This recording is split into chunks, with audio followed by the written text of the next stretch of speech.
Hello everyone, welcome back to my channel. आज का हमारा टॉपिक है किंगडम फंजाई।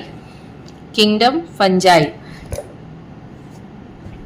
ये हमारे यूकैरियोटिक होते हैं। यूकैरियोटिक बहुकोशिकीय, जिसमें आते हैं मोल्ड्स, जैसे मोल्ड्स हो सकते हैं। एक कोशिकीय की बात करेंगे तो हमारे ईस्ट हो जाएंगे।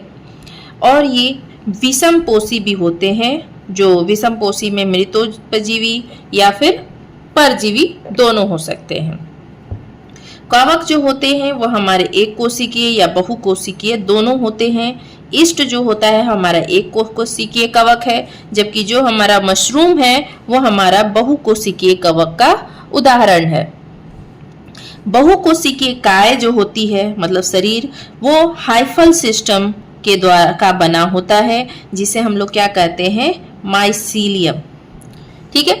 कवक की जो कोशिका भित्ति होती है, कवक की कोशिका भित्ति सेल्यूलोज की नहीं होकर काइटिन तथा पॉलीसेकेराइड की बनी होती है। कवक की जो कोशिका भित्ति हो वो सेल्यूलोज की नहीं होगी, जबकि किसकी होगी, काइटिन या फिर पॉलीसेकेराइड की बनी होगी।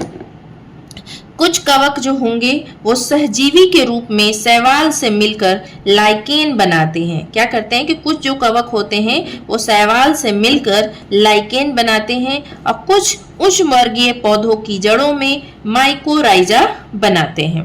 जो उच्च वर्गीय पौधे हैं उनमें ये क्या बनाते हैं, माइकोराइजा का निर्माण करते हैं। कवक में जो जनन होता है वो 3 प्रकार से होता है। एक होता है कायिक या फिर वर्धी, दूसरा अलैंगिक जनन, तीसरा लैंगिक जनन। जो हमारा कायिक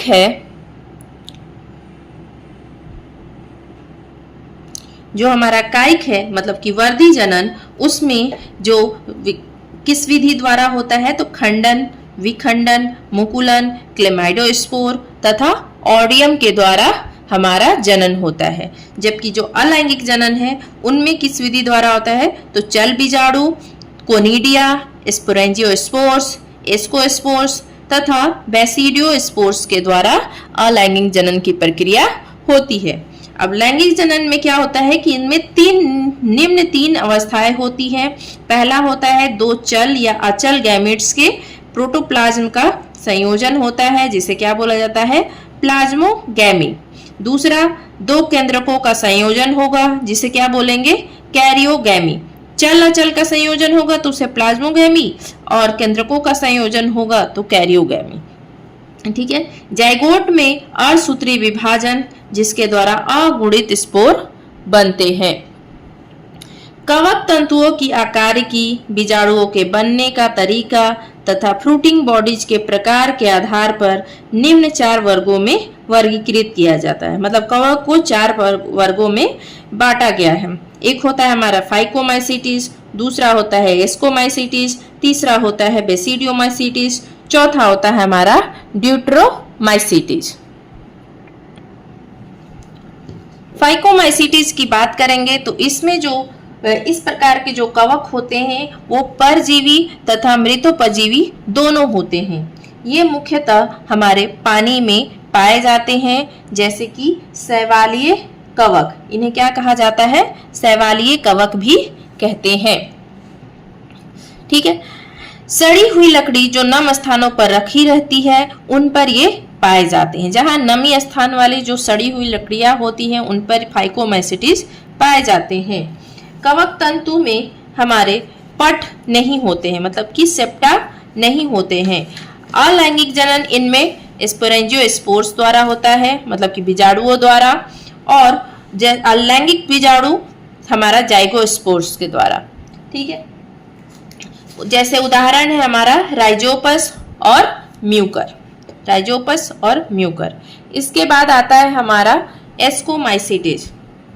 इन्हें हम लोग थैली कवक भी कहते हैं। ये हमारे एक कोशिकीय और बहुकोशिकीय दोनों हो सकते हैं। मृतोपजीवी डिकम्पोजर्स, ये कैसे होते हैं, मृतोपजीवी, डिकम्पोजर्स और परजीवी होते हैं। इनका जो थैलस होता है वो पट युक्त तथा शाखा युक्त होता है।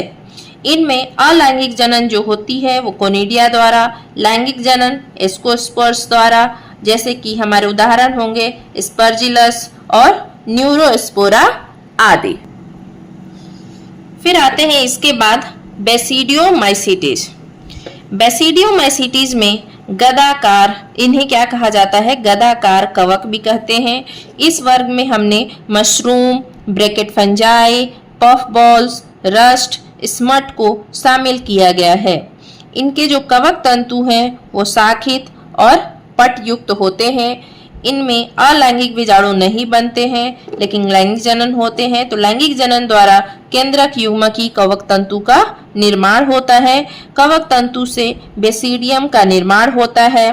ठीक है, कैरियोगैमी और अर्धसूत्री विभाजन के बाद 4 बेसिडियोस्पोर्स का निर्माण होता है। बेसिडिया फ्रूटिंग बॉडीज के अंदर व्यवस्थित होते हैं, जिसे हम लोग क्या कहते हैं, बेसिडियोकार्प। इनके उदाहरण हो जाएंगे हमारे एगैरिकस। इनके उदाहरण हो जाएंगे हमारे एगैरिकस।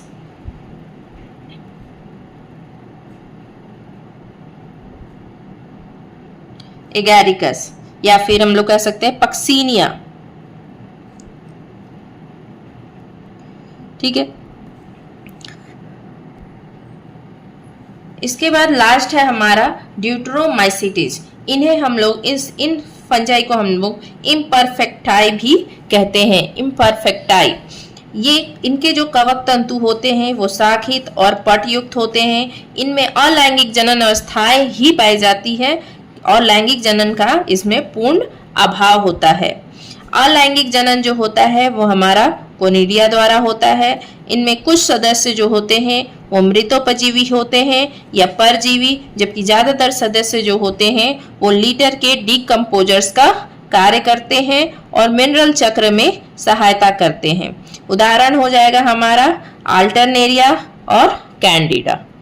ये था हमारा quick recap of kingdom fungi. I hope कि आपको ये वीडियो अच्छा लगा। अगर आपको ये वीडियो अच्छा लगा तो मेक श्योर आप इस वीडियो को लाइक करें, चैनल को सब्सक्राइब करें। धन्यवाद।